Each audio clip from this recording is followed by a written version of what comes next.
Hello बच्चों। आज हम आपके चैप्टर 3 का जो सब टॉपिक है सामाजिक श्रेणियाँ उसके बारे में जानेंगे।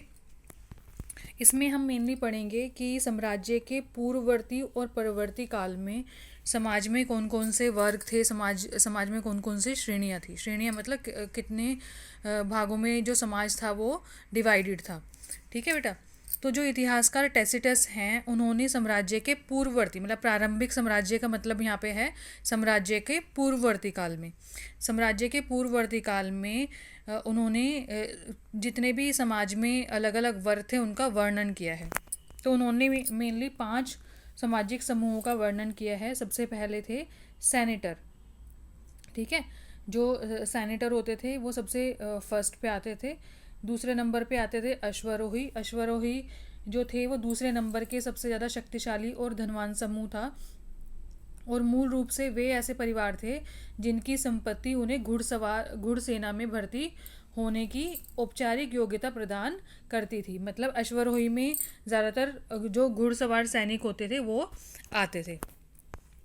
ठीक है। तीसरे नंबर पे होता था जनता का सामान्य वर्ग। जो आम जो लोग थे वो जनता का जो सामान्य वर्ग था, क्या नाम, जैसे जो थोड़े महान घरानों के ऊंचे घरानों के जो लोग होते थे वो तीसरे नंबर पे आते थे।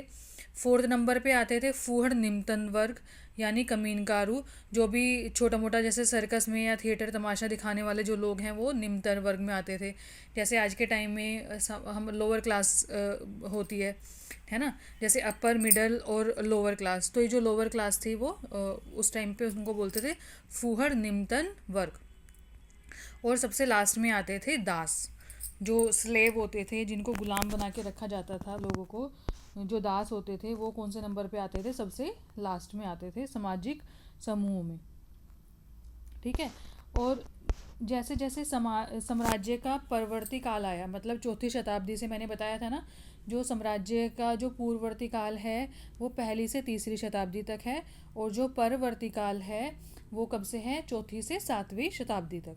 तो साम्राज्य के परवर्ती काल में जो लगभग चौथी शताब्दी से शुरू होता है, उसको जो चौथी शताब्दी का जो काल है उनको उसको कॉन्स्टेंटाइन प्रथम के शासनकाल से भी जाना जाता है, क्योंकि उस टाइम जो महान राजा था चौथी शताब्दी का उसका नाम था कॉन्स्टेंटाइन। ठीक है। तो उस टाइम जो टैसिटस ने जो 2 महान समूह बताए थे, सबसे ऊपर वाले सेनेटर और अश्वरोही, परवर्ती काल में जाके क्या हुआ, जो ये 2 वर्ग थे अलग अलग, सेनेटर और अश्वरोही, ये एक हो गए, एकीकृत हो गए। मतलब दोनों ये समूह दोनों एक हो गए और उन्होंने दोनों ने मिलकर इनको अब क्या बोला जाने लगा? अभिजात वर्ग। ठीक है। तो समझ लो साम्राज्य के परवर्ती काल में सेनेटर और अश्वरोही दोनों एक हो गए, मिल गए दोनों, और एक ग्रुप बन गया, एक समूह बन गया जिसका नाम था अभिजात वर्ग। ठीक है। और इनमें ज़्यादातर क्या नाम, ज़्यादातर अफ्रीका या पूर्वी मूल के जो परिवार के लोग हैं वो इस अभिजात वर्ग में आते थे। ठीक है बेटा। तो ये समझ लो। अब हमारा हो गया सबसे फर्स्ट वाला जो समूह है, जो प्रथम समूह है। ठीक है, वो आ गया हमारा अभिजात वर्ग। अब दूसरे नंबर पे मध्यम वर्गों में अब आ गए जो भी नौकरशाही या सेना से जुड़े लोग थे। ठीक है। और कभी कभी जो क्या नाम, सौदागर वगैरह जो व्यापार करते थे या किसान हैं वो मध्यम वर्ग में आने लग गए थे और जिन ये ज़्यादातर पूर्वी प्रांतों के निवासी होते थे। और बेटा थर्ड नंबर पे अब जो ग्रुप था वो था निम्नतन वर्ग, जिसमें ज़्यादातर इस निम्नतन वर्ग को ह्यूमियोली ओरिस भी कहा जाता था। और इसमें जितने भी गांवों के श्रमिक होते थे, मजदूर होते थे, ठीक है, वो इस वर्ग में आते थे। ठीक है। जैसे जो भी क्या नाम, ये फैक्ट्रीज़ में काम करते थे या प्रवासी कामगार थे जो अनाज और जैतून की फसल कटाई, इन सब चीज़ों में जो श्रम का काम करते थे, जो लेबर का काम करते थे, वो कौन से वर्ग में आते थे? निम्नतन वर्ग में। ठीक है। तो जैसे साम्राज्य के पूर्ववर्ती काल में हमने 5 ग्रुप बताए, 5 समूह पढ़े कि टैसिटस ने साम्राज्य के 5 समूह बताए थे।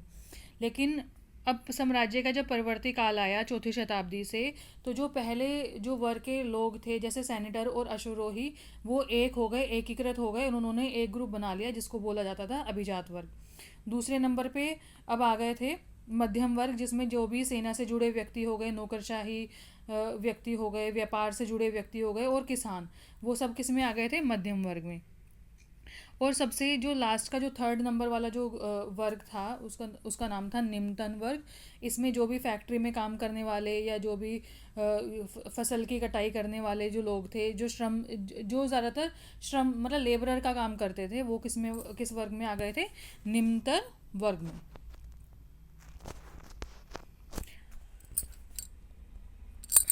और बेटा शुरुआत में जो प्रथम 3 शताब्दियाँ थी, जो पूर्ववर्ती काल था, उसमें मुद्रा के लिए ज़्यादातर चांदी का इस्तेमाल किया जाता था मुद्रा बनाने के लिए।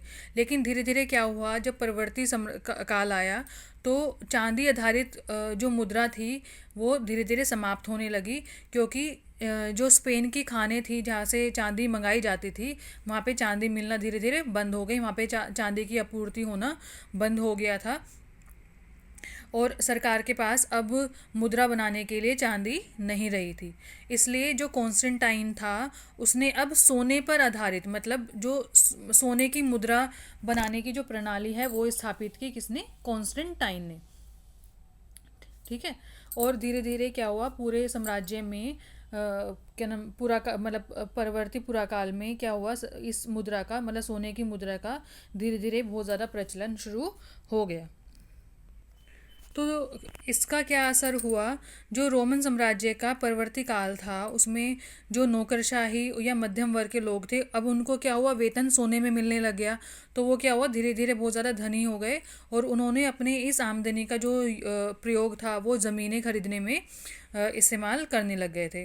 धीरे धीरे क्या हुआ, साम्राज्य में भ्रष्टाचार बहुत ज़्यादा फैलने लग गया था और उसको रोकने के लिए, भ्रष्टाचार को रोकने के लिए जो सरकार थी उसने बहुत सारे कानून बनाए जिससे कि भ्रष्टाचार को रोका जा सके।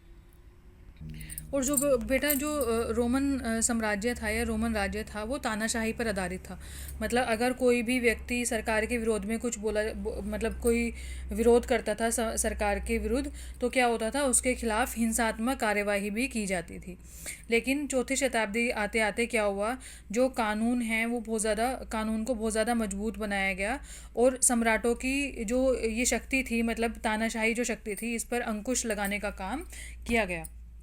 अब क्या हुआ, चौथी शताब्दी तक आते आते क्या हुआ, जो सम्राट थे वो अपनी मनमानी नहीं कर सकते थे और अब बहुत सारे नए नए कानून बनाए गए जिससे कि आम जनता है उनके अधिकारों की रक्षा की जा सके।